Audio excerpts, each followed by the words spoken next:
Allez, à la découverte ce matin d'une œuvre urbaine réalisée par l'artiste Françoise Chin. C'est le musée des arts et métiers qui expose et qui nous met en appétit. Une table de 10 mètres de long qui rassemble à elle seule 7 collections du musée.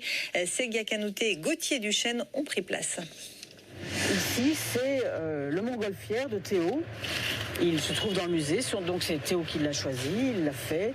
Chacun des 70 participants à la création de cette table de 10 mètres a pu choisir une œuvre dans le musée et la reproduire. Après des échanges avec le philosophe Simon Brinfo, ils ont pu créer une phrase et l'inscrire sur leur dessin. Au final, on retrouve des vélos qui côtoient des téléphones et un batteur à manivelle sur une table en céramique et forgée pour rester là très longtemps. Comme c'est une table, et comme je voulais faire une œuvre qui parle, qui évoque l'entièreté des collections du musée, je me suis dit on va mettre les œuvres dans des assiettes. Et donc on va véritablement débuter à manger le musée en le voyant dans des assiettes déjà. Le pari de Françoise Chin, inviter les passants à s'asseoir et à leur donner envie de rentrer dans le musée grâce à cet avant-goût participatif.